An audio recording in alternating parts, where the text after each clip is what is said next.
मैंने ट्रेन में उस लड़की को जबरदस्ती रेप का शिकार होने से बचाया था, लेकिन उसी ने पलटकर कहा, असल में मुझे इसी ने जबरदस्ती की थी। मुझे पुलिस पकड़ कर ले गई। पुलिस अकादमी में दाखिले की मेरी योग्यता पूरी तरह खत्म हो गई। मेरा वीडियो बनाकर इंटरनेट पर डाल दिया गया। यहाँ तक कि मेरे शहीद पिता को भी बेवजह गालियां दी गईं। उन्हें इतना बदनाम किया गया कि हमारा परिवार बर्बादी के कगार पर पहुंच गया। मेरी माँ एक सुसाइड नोट छोड़कर मेरे पिता की कब्र के सामने सिर मारकर आत्महत्या कर ली। बाद में सबूतों की कमी के कारण मुझे छोड़ दिया गया, लेकिन तब तक मेरा घर उजड़ चुका था। मेरे पास जाने के लिए कोई जगह नहीं बची थी। मैं उस लड़की को ढूंढने गया और पूछा कि उसने ऐसा क्यों किया। वो बड़े आराम से बोली, मैं एक बड़े टाइकून परिवार की वारिस हूँ। उस वक्त बस एक इम्पल्सिव फैसला था। तुमने मेरा फ्यूचर बर्बाद किया, इसमें तुम्हें कोई शर्म नहीं? वो हंसकर बोली, पुलिस अकादमी का स्टूडेंट ही तो था ना। आखिर में मेरे पैरों के नीचे ही रहता। उसके गुंडे मेरी तरफ दौड़े और मैं तुरंत बेहोश हो गया। जब दोबारा आंख खुली, मैं उसी दिन वापस आ चुका था जिस दिन मैंने उसे बचाया था। इस बार मैंने अनदेखा करने का फैसला किया। दफा हो जाओ। तुम कौन हो? ये ट्रेन है। अगर फिर ऐसा किया तो मैं अटेंडेंट को बुला लूंगी। बर्थ जोर जोर से हिल रही थी। ऊपर वाली बर्थ का फ्रेम कांप रहा था। सामने खिड़की के शीशे में अफरा तफरी का धुंधला प्रतिबिंब दिख रहा था। अंधेरे में वो नजारा और भी साफ नजर आ रहा था। मेरे पूरे शरीर में ठंडा पसीना छूट गया। सिर में तेज दर्द उठा और पिछली जिंदगी की यादें बाढ़ की तरह दिमाग में उमड़ पड़ी। मैंने कंबल के नीचे अपनी जांघ को जोर से चिकोटी काटी। तेज दर्द महसूस हुआ। मैं सचमुच वापस आ गया था। सब कुछ यहीं से शुरू हुआ था। पिछली जिंदगी में मैं पुलिस अकादमी का ट्रेनी था। उस दिन एडमिशन के लिए जा रहा था। जवान खून था, जोश से भरा हुआ। मैंने ऊपर वाली बर्थ पर चढ़े आदमी को लात मारकर नीचे गिरा दिया। वो आदमी फर्श पर गिरकर चीखा। उसे तुरंत समझ आ गया कि उसकी करतूत पकड़ ली गई है, इसलिए वो अंधेरे में भाग गया। लड़की कांप रही थी, लेकिन फिर भी उठकर मुझे धन्यवाद कहा। उस वक्त मेरे अंदर गर्व भर गया था। मैंने उससे कहा था, पुलिस में रिपोर्ट करना ही खुद को बचाने का सबसे अच्छा तरीका है। स्कूल पहुंचने के बाद मैंने ये बात अपने दोस्तों को बताई। सबने कहा कि मैं एक आदर्श पुलिस कैडेट हूँ। हॉस्टल में तो मेरे सम्मान में छोटी सी पार्टी तक रखी गई, लेकिन मुझे नहीं पता था कि यही नेक काम मेरी जिंदगी तबाह कर देगा। एक हफ्ते बाद मैं क्लास में पढ़ रहा था। अचानक वही लड़की रोती हुई क्लास में घुस आई। उसने आरोप लगाया कि मैंने उसके साथ गलत काम किया था। उसने ये भी कहा कि मैं उसे धमका रहा था और उसकी निजी तस्वीरें इंटरनेट पर डालने की बात कर रहा था। रोते रोते वो बोली, मैं मजबूर थी, इसलिए अब तक चुप रही, लेकिन अब हिम्मत जुटाकर सामने आई हूं ताकि कोई और लड़की इसका शिकार न बने। फिर उसने सीधे मेरी तरफ उंगली उठाई। एक बार मेरे साथ जबरदस्ती करना काफी नहीं था, अब मुझे चुप रहने पर मजबूर करना चाहते हो? मैं पूरी तरह सुन्न पड़ गया। मौके पर ही मुझे गिरफ्तार कर लिया गया। जो रूममेट पहले मुझ पर गर्व करते थे, वही लोगों की गालियां सुनने लगे। स्कूल के छात्रों ने वीडियो इंटरनेट पर डाल दिया। पुलिस अकादमी का छात्र ट्रेन में लड़की के साथ जबरदस्ती करते पकड़ा गया। खबर आग की तरह फैल गई। मुझे ऐसा दिखाया गया जैसे मैं जन्मजात अपराधी हूँ। लोगों ने मेरे बचपन तक की बातें खोद निकाली। मेरे शहीद पिता को भी बदनाम किया गया। कहा गया कि उन्होंने कोई बलिदान नहीं दिया था, बल्कि पैसे लेने के लिए मौत का नाटक किया था। मामला इतना तेजी से फैला कि स्कूल ने मुझे तुरंत निकाल दिया। 3 साल की मेहनत एक झटके में बर्बाद हो गई। मैं सड़क पर भागते चूहे जैसा हो गया। माँ को यकीन था कि मैं बेगुनाह हूँ, लेकिन उनके पास ताकत नहीं थी, सबूत नहीं थे। आखिर उन्होंने एक आखिरी चिट्ठी छोड़ी और आत्महत्या कर ली। उनकी मौत के बाद ही मामला गंभीरता से लिया गया। एक स्पेशल इन्वेस्टिगेशन टीम और सबसे अच्छे वकील मेरे पास आए। आखिरकार उन्होंने मेरी बेगुनाही साबित कर दी, लेकिन मेरी माँ वापस नहीं आ सकती थी और मेरा भविष्य भी खत्म हो चुका था। सरकार ने मुझे निर्दोष घोषित कर दिया, लेकिन किसी ने विश्वास नहीं किया। सब कहते थे कि उसके परिवार ने पीछे से मामला दबा दिया। मैं होटल में बर्तन धोने का काम कर रहा था। संयोग से उसी दिन उसकी शादी थी। फोटो में वो फूल जैसी मुस्कुरा रही थी और एक आदमी का हाथ पकड़े खड़ी थी। दूल्हा उसी अमीर टाइकून परिवार का वारिस था। मैं खुद को रोक नहीं पाया। मैं उसके मेकअप रूम में घुस गया और पूछा कि उसने मुझ पर झूठा आरोप क्यों लगाया, लेकिन बदले में मुझे सिर्फ मारपीट और मजाक मिला। आखिर में अपनी जान तक गंवा बैठा। उसके गुंडे मेरी तरफ टूट पड़े। मैं तुरंत बेहोश हो गया। तब मुझे समझ आया, मेरी नजर में जो न्याय था, उनकी नजर में वही गुनाह था। जब मैंने दोबारा आंख खोली, मैं फिर उसी ट्रेन में था। दफा हो जाओ। तुम कौन हो? मैंने आंखें खोली, फिर दोबारा बंद कर ली। जेब से ईयर प्लग निकाले और कानों में लगा लिए। लड़की की चीखें धीरे धीरे तेज होती गईं, लेकिन मैंने कुछ नहीं सुना। वैसे भी यही तो वो चाहती थी। सुबह की रोशनी आंखों पर पड़ी। थोड़ी देर बाद ट्रेन अटेंडेंट ने मुझे जगाया। सर, क्या आपने कल रात इस डिब्बे में कोई असामान्य आवाज सुनी थी? हाँ। आपने क्या कहा?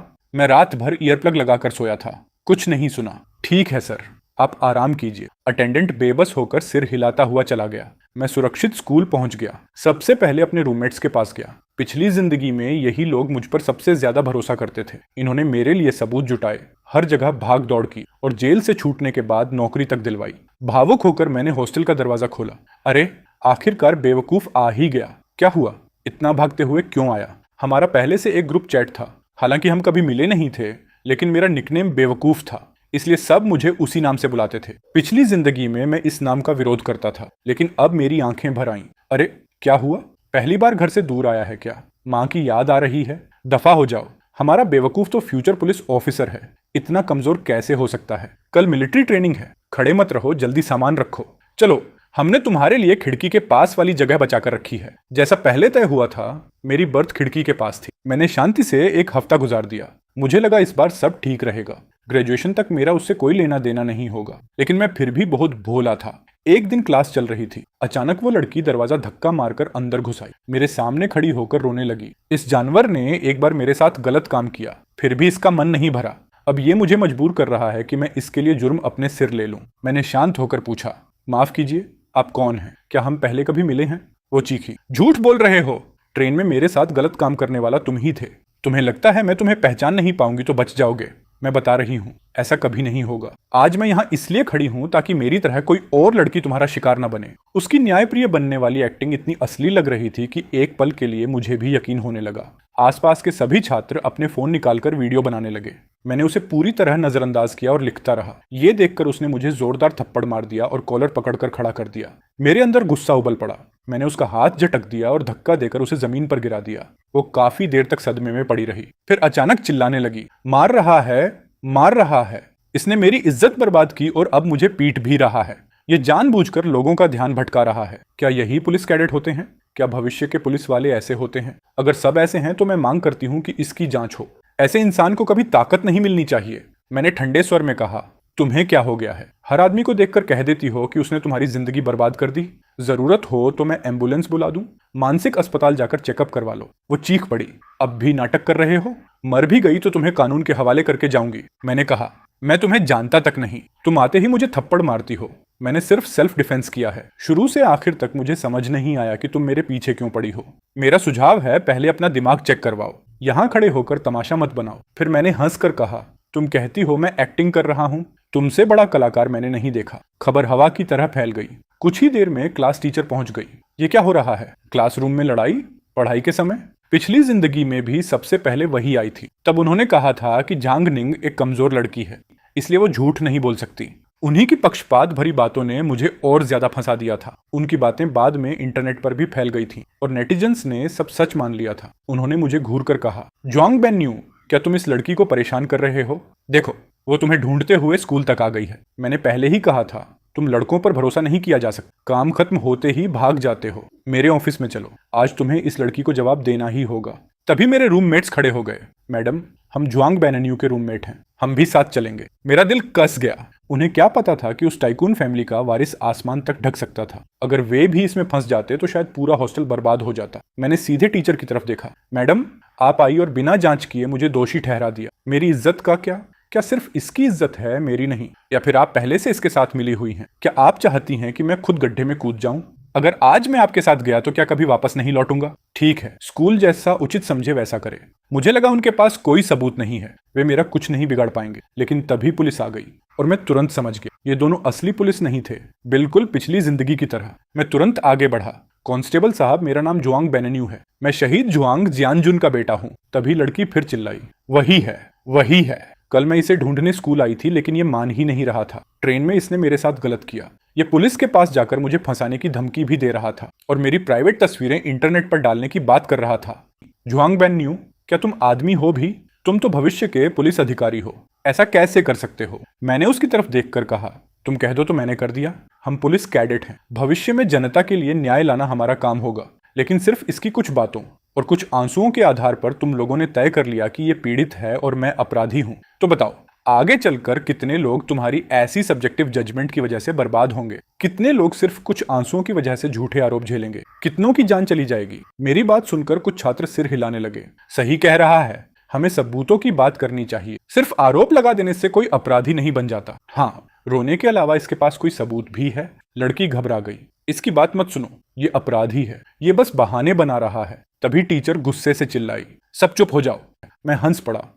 पुलिस तो यहाँ पहले से खड़ी है, बस असली पुलिस के आने का इंतजार करो, फिर देखते हैं कौन भागता है। असल में ये दोनों नकली पुलिस थे। उन्हें डायरेक्टर झांग ने सिर्फ मुझे डराने के लिए भेजा था। जैसे ही असली पुलिस आती उनका भांडा फूट जाता। टीचर ने फोन निकाला और मुझे फोन अनलॉक करने के लिए मजबूर करने लगी। तुम पुलिस संसाधनों की बर्बादी कर रहे हो, तुम्हें पुलिस कैडेट कहलाने का कोई हक नहीं। तभी बाहर से आवाज आई, हम आ गए हैं। मैं मुस्कुरा दिया, मेरी बाजी सही निकली थी। यहाँ क्या हो रहा है? एक असली पुलिस अधिकारी अंदर आया। नकली पुलिस घबरा गए। मैंने कहा, क्या बात है, अब हमला करने का आरोप भी लगा दोगे? ये दोनों तो वैसे भी वो अभिनेता हैं जिन्हें किसी ने किराए पर बुलाया है। लड़की गुस्से से बोली, हाँ हाँ, जिसे मैंने बुलाया वो असली पुलिस और जिसे तुमने बुलाया वो नकली। मैं मुस्कुराया, और भी अच्छा, चलो फिर सब साथ चलकर पूछताछ कर लेते हैं। फिर मैंने टीचर की तरफ देखा। टीचर ली, इतनी जल्दी क्या है? खाना बाद में खा लीजिएगा। मामला आपसे शुरू हुआ है, इसलिए आपको भी साथ चलकर सब साफ साफ बताना होगा। मुझे पुलिस गाड़ी में बैठाया गया। मैंने अधिकारी से कहा, ऑफिसर, मैं आखिरी बार साफ कर देता हूँ, इस लड़की के क्लास में घुसने से पहले मैं इसका नाम तक नहीं जानता था, इसका चेहरा भी कभी नहीं देखा था। ट्रेन में मैं इसकी नीचे वाली बर्थ पर था। पूरे सफर में ईयर प्लग लगाकर सोता रहा। मुझे कुछ सुनाई नहीं दिया। उस दिन ट्रेन का अटेंडेंट इसकी गवाही दे सकता है। क्या तुमने इन्हें खरीद लिया है? तुमने जरूर इन्हें रिश्वत दी होगी। ऑफिसर, मैं जान जोखिम में डालकर रिपोर्ट करने आई हूँ और आप लोग बस आंखें खोलकर एक अपराधी को पूछताछ कक्ष से बाहर जाने दे रहे हैं सिर्फ इसलिए कि वो पुलिस अकादमी का छात्र है और उसका पिता शहीद था। इसलिए तुम लोग उसे बिना किसी शर्त के बचा रहे हो। क्या तुम्हें अपनी यूनिफॉर्म पर शर्म नहीं आती? तुम आखिर कब तक हंगामा करती रहोगी? आखिर तुम्हारे साथ जबरदस्ती किसने की? ट्रेन में अटेंडेंट थे, जरूर किसी ने कुछ देखा होगा। तुम ठीक से रिपोर्ट दर्ज कराओ और संदिग्ध की पहचान बताओ। हम खुद ही उसे पकड़ने में तुम्हारी मदद करेंगे। लेकिन तुम बार बार मेरे पीछे ही क्यों पड़ी हो? कहीं कोई तुम्हें पीछे से इंस्ट्रक्शन तो नहीं दे रहा? मिस जांग, शांत हो जाइए। हमने ट्रेन के स्टाफ से पुष्टि कर ली है, जुआंग बेनन्यू सच में बेगुनाह है। उस रात उसने पूरे सफर में ईयर प्लग लगाए रखे थे और अपनी बर्थ से कहीं नहीं गया था। मैं नहीं सुनूंगी, मैं नहीं सुनूंगी। तुम सब उसके खरीदे हुए हो। मैं जो कह रही हूँ सब सच है। मुझे लगता है तुम्हें सच में कोई बीमारी है। किस मानसिक अस्पताल से भाग कर आई हो? भाई लोंग, आखिर आप आ ही गए। ये सब मुझे तंग कर रहे हैं। ये लोग मेरी बात पर विश्वास नहीं कर रहे। पिछले जन्म में इसी ने मेरी सारी जिंदगी बर्बाद कर दी थी। इस जन्म में मैं इसे कभी नहीं छोड़ूंगा। ठीक है बेबी, मत रो। मैं तुम्हारे लिए इंसाफ लेने आया हूँ। डरो मत, मैं यहाँ हूँ। डायरेक्टर झांग, मेरी गर्लफ्रेंड को यहाँ इतना बड़ा अपमान झेलना पड़ा है। क्या आप मुझे कोई जवाब नहीं देंगे? तुम वहां खड़े खड़े क्या देख रहे हो? इसे अभी तक गिरफ्तार क्यों नहीं? विक्टिम ने साफ इसका नाम लिया है, फिर भी तुमने इसे छोड़ दिया। ये क्या हो रहा है? क्या नौकरी नहीं करनी अब?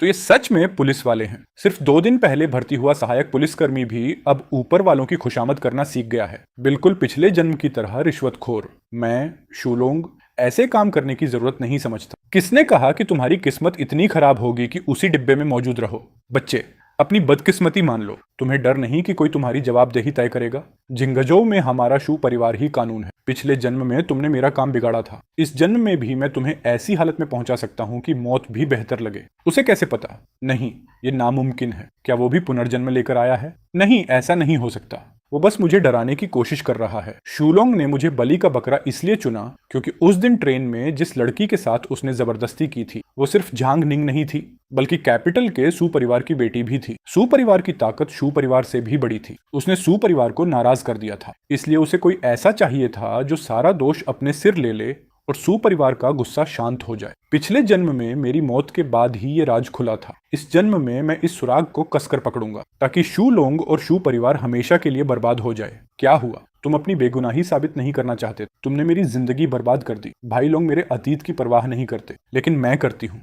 मैं तुम्हें सड़ते हुए जेल में देखना चाहती हूँ। सर, हम ऐसा नहीं कर सकते। हम किसी को मनमाने तरीके से गिरफ्तार नहीं कर सकते।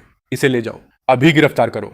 तुमने अभी जो कहा और जो किया मैंने सब रिकॉर्ड कर लिया है। अगर आज जुआंग बेनन्यू यहाँ से बाहर नहीं निकल पाया तो मैं ये वीडियो इंटरनेट पर डाल दूंगा। फिर पूरी दुनिया फैसला करेगी कि तुम लोग क्या कर रहे हो। ले जाओ इसे, जल्दी ले जाओ, बंद कर दो इसे। मैंने झांग निंग के साथ कोई जबरदस्ती नहीं की। तुम लोग कानून का गलत इस्तेमाल कर रहे हो। बाहर निकलने के बाद मैं तुम सब पर मुकदमा करूंगा। मैं देखता हूं कौन इसे हाथ लगाता है। आप यहाँ कैसे? झांग निंग, अगर तुमने इसे फिर बदनाम करने की कोशिश की तो मुझे मजबूर मत करना। मैं अब भी तुम्हारे माता पिता को बुलाऊंगा ताकि वो अपनी आंखों से देख सकें कि उनकी बेटी क्या तमाशा कर रही है। तू होता कौन है मेरे मामले में दखल देने वाला?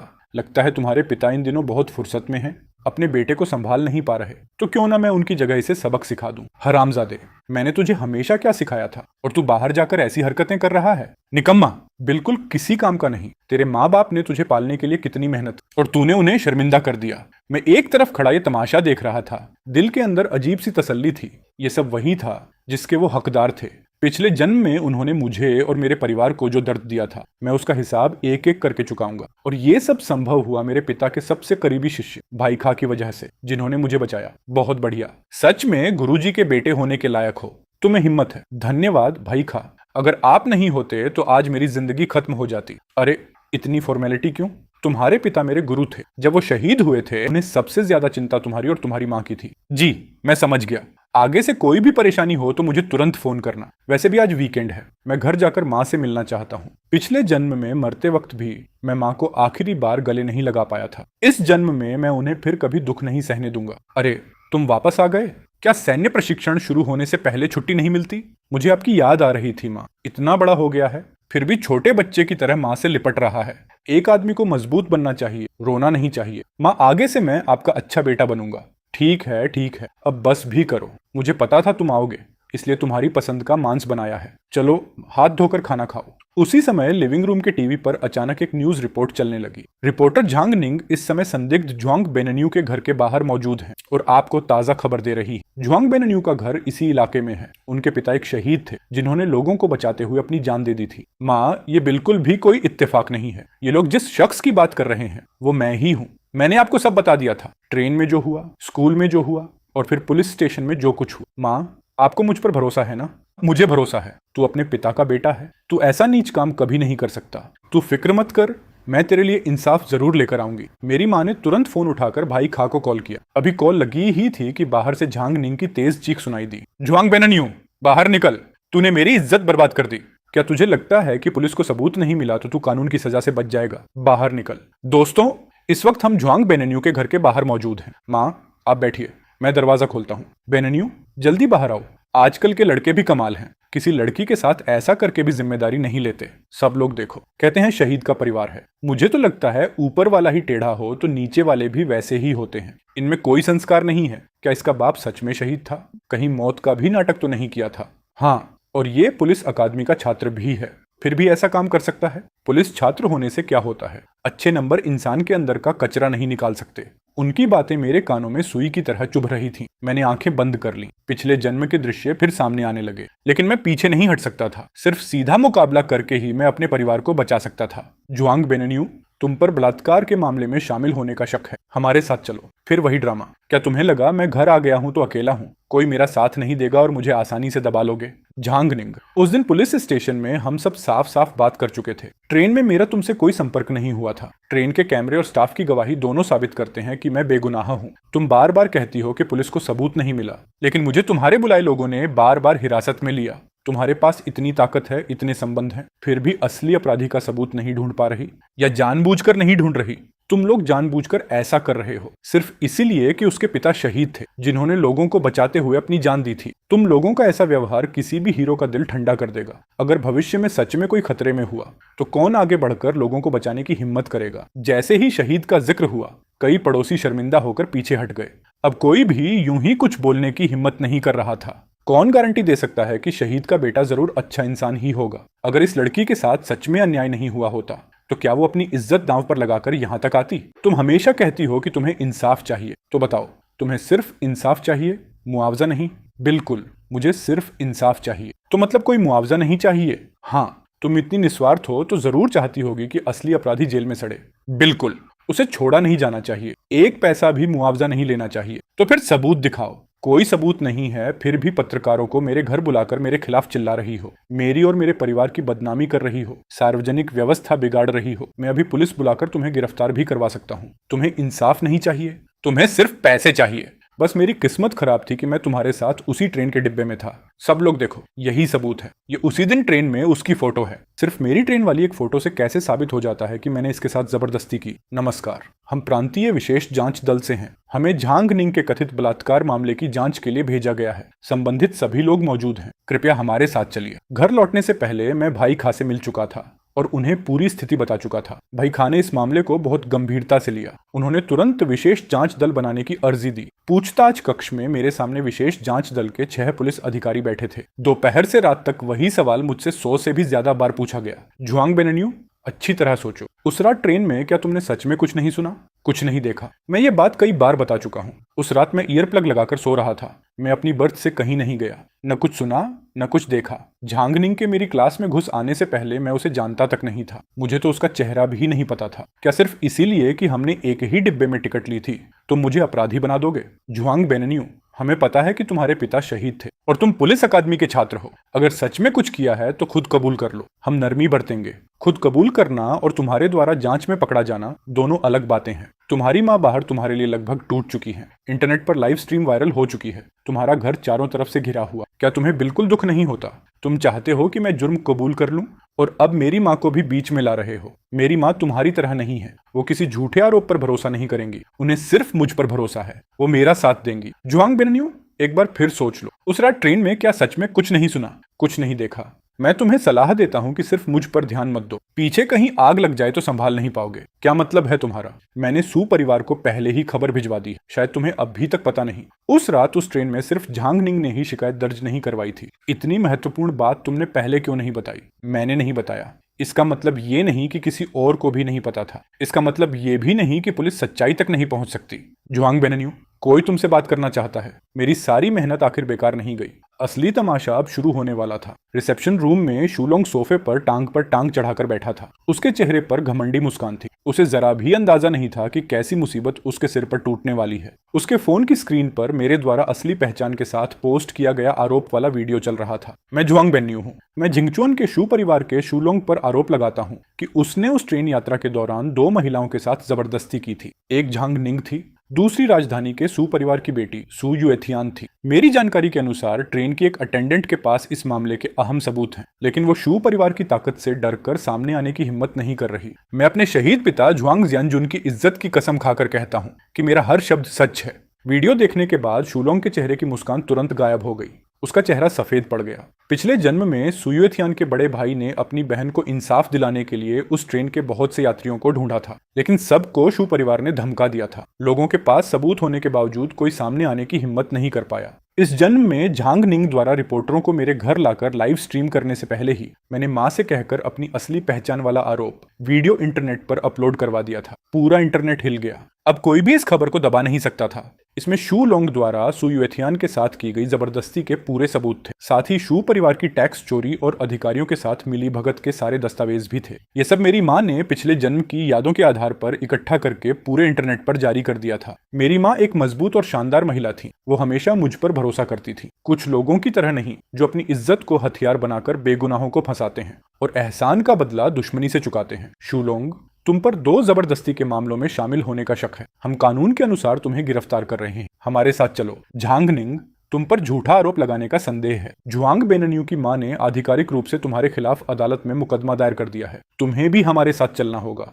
मुझे छोड़ दो। बहुत बढ़िया, सच में गुरुजी के बेटे हो। माँ पापा, मैंने कर दिखाया। मैंने आप दोनों की इज्जत बचा ली। मैंने अपने परिवार की रक्षा कर ली, क्योंकि मैं पापा का बेटा हूँ। मैं हमेशा यकीन करता था कि रोशनी आखिरकार काले बादलों को चीर देगी और अंधेरे को मिटा देगी। 3 साल बाद मैंने पुलिस अकादमी से बेहतरीन रिजल्ट के साथ ग्रेजुएशन किया और सफलतापूर्वक शहर के पुलिस विभाग में भर्ती हो गया। मैं भाई खा का शिष्य बन गया, एक असली जनता का पुलिस अधिकारी। माँ सोफे पर बैठकर सब्जियां साफ कर रही थी, साथ ही अपने पुराने दोस्तों को फोन पर खुशखबरी भी दे रही थी। वो इतनी खुश थी कि हाथ रुके ही नहीं रहे थे। हाँ, हमारा बेनन्यू आज फिर बहादुरी दिखाकर आया है। उसने कई सालों से फरार एक वांटेड अपराधी को पकड़ लिया है। अगर उसका पिता ऊपर से देख रहा होगा तो वो भी बहुत खुश होगा। इस वीकेंड मैं कब्रिस्तान जाऊंगी, उसे उसके बेटे की सारी बातें बताऊंगी। फोन रखने के बाद माँ मुस्कुराई, फिर सिर हिलाया और उठकर रसोई में खाना बनाने चली गई। बाद में मुझे पता चला कि सू युएथियान ने शूलोंग को समझौते का कोई मौका नहीं दिया। उसने आखिरी दम तक केस लड़ने का फैसला किया। सू परिवार ने शू परिवार की टैक्स चोरी के सारे सबूत भी हासिल कर लिए और उन्हें सीधे टैक्स विभाग और अनुशासन जांच आयोग को सौंप दिया। शू परिवार सिर्फ एक रात में बिखर गया। उनके शेयर धड़ाम से गिर गए। कंपनी दिवालिया हो गई। आखिर में उनकी जमीन भी खरीद ली गई और पूरी तरह समतल कर दी गई। वो जगह कूड़े के मैदान में बदल गई। शूलोंग का पिता ये सदमा बर्दाश्त नहीं कर पाया। उसने बिल्डिंग से कूदकर आत्महत्या कर ली। शूलोंग को उम्र कैद की सजा मिली और झांगनिंग को झूठे आरोप और और फर्जी सबूत बनाने के अपराध में 3 साल की जेल हुई। जेल से बाहर आने के बाद उसके माता पिता मेरे घर आए। वो दरवाजे पर घुटनों के बल बैठकर मुझसे गुहार लगाने लगे, छोटे जुआंग, हमारी निंगनिंग को माफ कर दो, उसे गलती हो गई थी, वो बस शू लोंग के बहकावे में आ गई थी। तुम तो लड़के हो, इतनी सी बात को जाने दो ना। तुम इतने निर्दयी कैसे हो सकते हो? बस करो, हम तुम्हें जितना पैसा चाहिए देंगे, कृपया निंगनिंग को माफ कर दो। अगर तुम्हारे हिसाब से सब कुछ थोड़ा सह लेने से खत्म हो जाता है तो तुम लोग भी सह लो। शायद किसी दिन झांगनिंग को पछतावा होगा और फिर सब कुछ अपने आप खत्म हो जाएगा। माँ, मैं घर आ गया। आ गए? जाओ पहले हाथ धो लो। आज मैंने तुम्हारी पसंद का ब्रेस्ट पोर्क बनाया है। मैं रसोई में व्यस्त माँ की पीठ को देख रहा था। खिड़की से आती धूप उनके ऊपर पड़ रही थी। सब कुछ गर्मजोशी और सुकून से भरा हुआ लग रहा था। पिछले जन्म की सारी तकलीफें अब धुएं की तरह उड़ चुकी थीं। सब कुछ सबसे अच्छे रास्ते पर आगे बढ़ रहा था। इस जन्म में मैं उन लोगों की रक्षा कर पाया जिन्हें मैं बचाना चाहता था। मैंने अपनी मर्यादा और सिद्धांतों को बनाए रखा और वैसा इंसान बन पाया जैसा मेरे पिता हमेशा चाहते थे। सच में कितना अच्छा है।